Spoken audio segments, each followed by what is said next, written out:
नमस्कार आप सभी को। जैसा कि हम लोग इसके पहले अध्ययन कर रहे थे पोषण का, तो पोषण क्या है, भोजन क्या है, भोजन का वर्गीकरण क्या है, पोषण के कौन कौन से चरण हैं, ये सारी बातें आपको डिस्कस कर ली गई हैं आपसे। अब आज हम शुरू करेंगे पाचन तंत्र। तो पाचन तंत्र जो होता है ये बहुत सारे अंगों से मिल करके बना होता है और एक नली जैसी संरचना पूरे फैली हुई है, जिसको हम क्या कहते हैं, पाचन तंत्र कहते हैं। उसको हम आहार नाल के नाम से भी जानते हैं, एलिमेंट्री कैनाल के नाम से भी जानते हैं, पाचन नली के नाम से भी जानते हैं। तो उसके कई नाम हैं, तो आप जिस भी नाम से जानते हैं तो ठीक है। तो ये जो पाचन तंत्र है, आज हम ये देखेंगे कि पाचन तंत्र का निर्माण, पूरा जो आपका पाचन तंत्र है वो किन किन अंगों से मिलकर के बना होता है। तो पाचन तंत्र जो होता है ये मुंह से प्रारंभ होता है और पूरा गुदा तक फैला होता है। तो इसमें यह एक नलिका के समान ही संरचना है, लेकिन उसकी जो आंतरिक संरचना है उसके आधार पर इसमें संरचना में जो परिवर्तन होते गए, उसी आधार पर इनके भिन्न भिन्न भाग होते गए। तो आज हम चर्चा करेंगे, आज हम देखते हैं कि जो पूरा पाचन तंत्र है, इस पूरे पाचन तंत्र में कौन कौन से अंग होते हैं। ठीक, नाम आप सुनते हैं, कभी आमाशय का सुनते हैं, कभी आंत का सुनते हैं, तो कभी छोटी आंत का, तो कभी बड़ी आंत का। तो तमाम इस तरह से बहुत सारी चीज़ें हैं इसमें। तो आज हम यहाँ पे पाचन तंत्र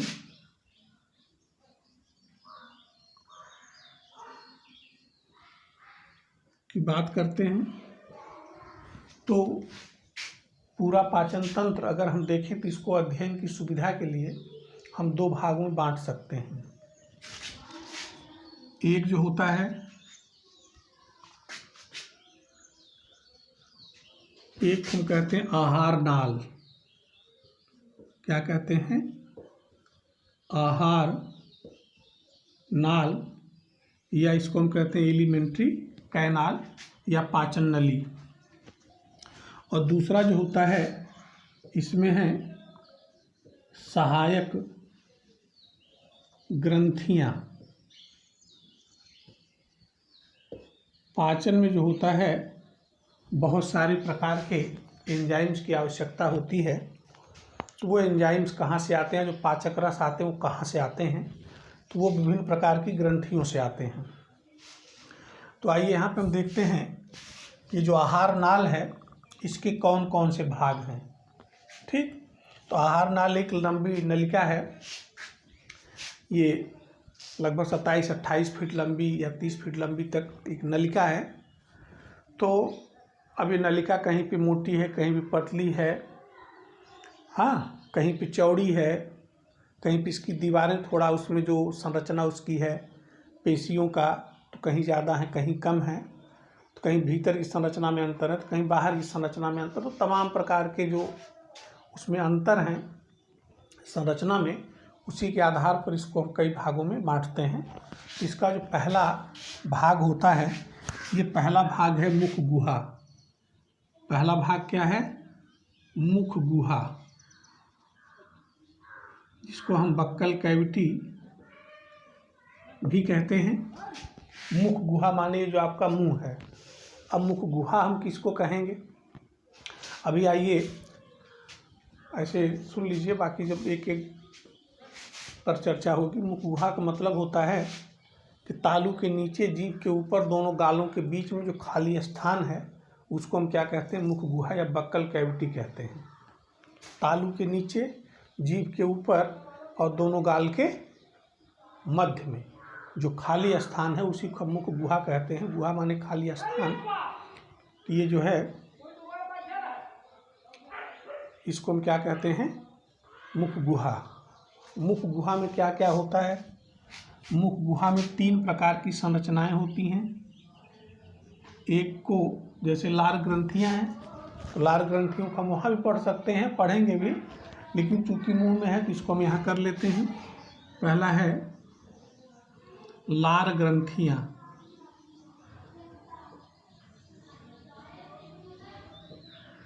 ठीक।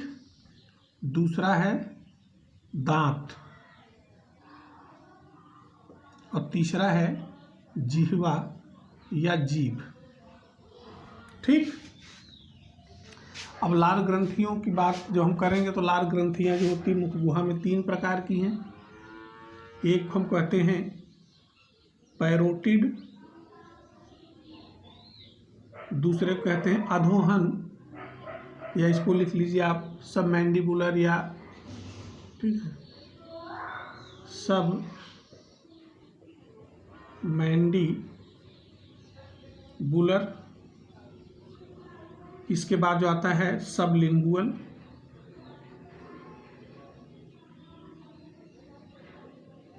अधोजिह्वा भी कहते हैं इसको, सबलिंगुअल। इसकी संख्या 2 है, इसकी संख्या 2 है, इसकी संख्या 2 है। इसका मतलब कि 3 जोड़ी, 3 इधर 3 इधर, 6 ग्रंथियां हैं, मतलब 3 जोड़ी। 2 पैरोटिड है तो 1 पैरोटिड इधर 1 इधर है, ठीक है। सब मैंडिबुलर 1 इधर 1 इधर, सब लिंगुअल 1 इधर 1 इधर, दोनों तरफ। ये हो गया। अब इसके बाद नंबर आता है दांत का। तो दांत को अगर हम देखें तो ये संरचना के आधार पर अगर दांतों को हम देखें तो ये 4 प्रकार के होते हैं, ठीक है। एक हम कहते हैं इंसीजर, उसके बाद इंसीजर, कैनाइन, प्रीमोलर और मोलर, ये 4 प्रकार के दांत होते हैं। तो और अगर इनकी उत्पत्ति के आधार पर देखें तो ये 2 प्रकार के होते हैं। कुछ दांत ऐसे होते हैं जो जीवन में 1 बार निकलते हैं, ठीक, और कुछ ऐसे होते हैं जो 2 बार निकलते हैं। तो मनुष्य में 12 ऐसे दांत हैं जो केवल 1 बार निकलते हैं, और 20 ऐसे दांत हैं जो जीवन में 2 बार निकलते हैं। तो पहले निकलते हैं तो टूट जाते हैं, तो उनको कहते हैं दूध का दांत, ठीक, या क्षीर दांत कहते हैं उसको। तो 20 दांत टूट जाते हैं, फिर दोबारा उनके स्थान पर नए निकलते हैं। लेकिन 12 ऐसे हैं कि जो 1 बार टूट गए फिर दोबारा नहीं निकलते हैं। तो इसके आधार पर हम दांत को 2 भाग बांटते हैं, अस्थाई और अस्थाई। तो जो हम दांत की संरचना का अध्ययन करेंगे तब उस पर हम पूरा विस्तृत अध्ययन करेंगे। तो यहाँ पर इनके हम संकेत लिख दे रहे हैं, इंसीजर, कैनाइन, प्रीमोलर और मोलर। इंसीजर कृंतक, रदनक, चवर्णक, मतलब अग्रचवर्णक, पश्चचवर्णक, ये है, ठीक। इनको हम यहाँ लिख ही दे रहे हैं पूरा नाम इनका, ठीक है। दांत, ये कृंतक,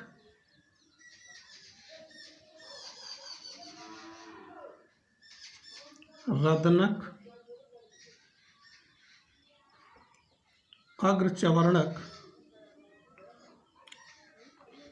और पश्चचवर्णक। इंसीजर, कैनाइन, प्रीमोलर और मोलर। अब इसमें ये होता है, ये जो बिल्कुल सामने होता है, इधर 2 है, इधर 2 है, 2 यहाँ 2 यहाँ। अभी जब दंत सूत्र बताएंगे तब होगा। वैसे दंत सूत्र में 21, 23, 21, 23, क्योंकि जो दंत सूत्र होता है वो कैसे लिखा जाता है, ये ऊपर का जबड़ा, ये नीचे का जबड़ा, ठीक है। इधर के दांत हैं, ठीक, 1, 2, 3, 4, तो ये इतना लिखा ऊपर का एक तरफ का। तो यहाँ पे इंसीजर जो कितना हो जाएगा, यहाँ पे देख रहे हैं 2, कैनाइन 1 यहाँ पे, ठीक। ठीक, यहाँ नुकीला दांत हो जाएगा। इसके बाद ये 2 है, 2 और ये जो हो जाएगा 3। ठीक, ये हुआ एक तरफ का। कितनी तरफ का हुआ ये? एक तरफ का। इतने का, तो इसका 4 गुना, तो सब में आप 4 का गुणा कर लीजिएगा।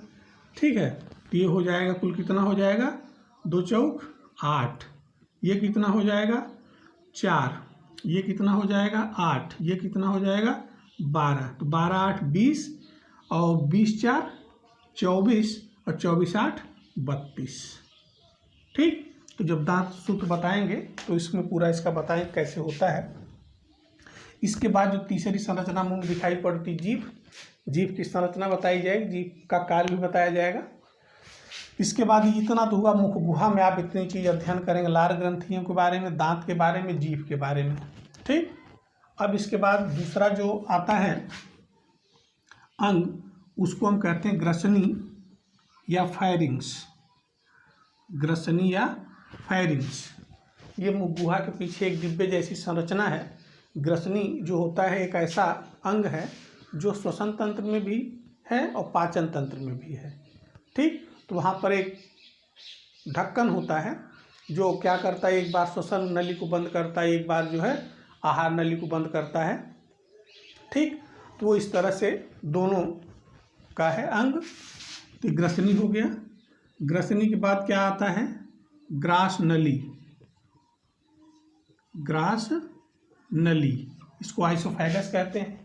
ये यहाँ जैसे मुख गुहा हो गया, मुख गुहा के पीछे यहाँ पे क्या हो गया? फायरिंग्स हो गया। तो इससे जुड़ी हुई एक नलिका निकलती है, जो आपका जो वक्ष भाग है, जो सीने वाला भाग है, इसमें नलिका होते हुए कहाँ चली जाती? जो नीचे एब्डामन वाला भाग है, पेट वाला हिस्सा जो है, जो डायाफ्राम को पार करके आगे बढ़ जाती है, तो वो होती है ग्रास नली।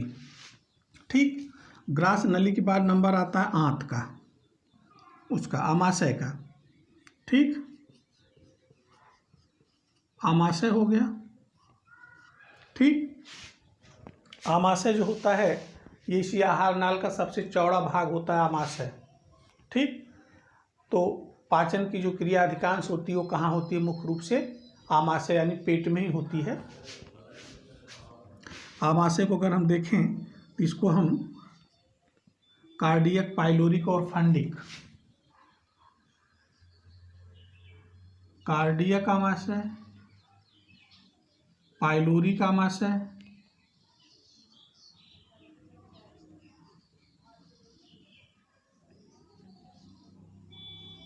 और फंडिक,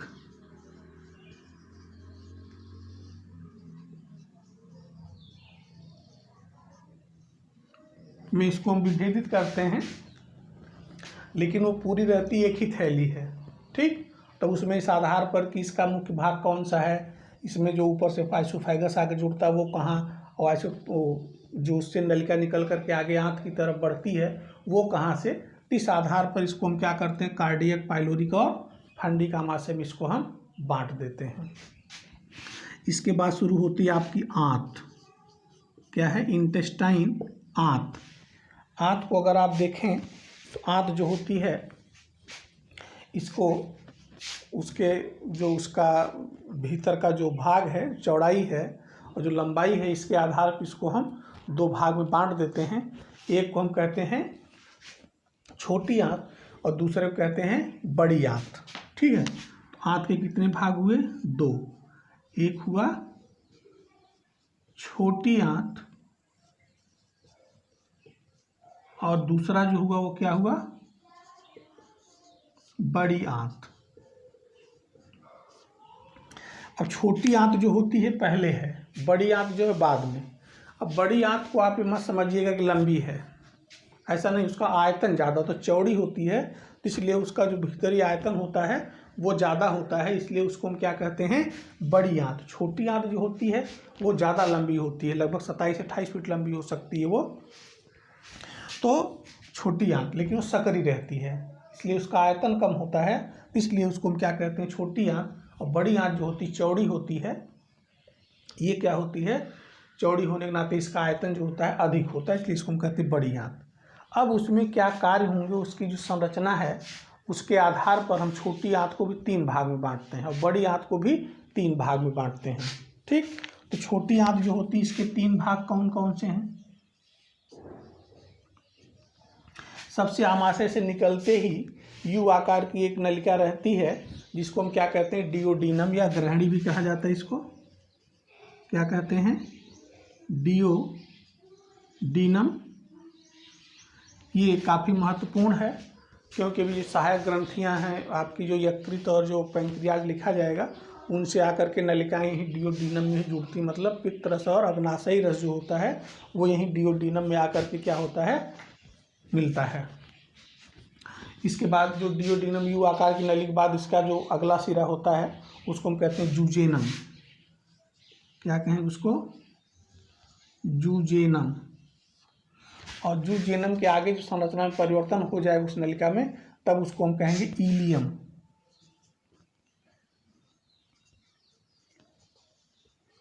तो ये छोटी आंत के 3 भाग हुए, डियोडीनम, जूजेनम और इलियम।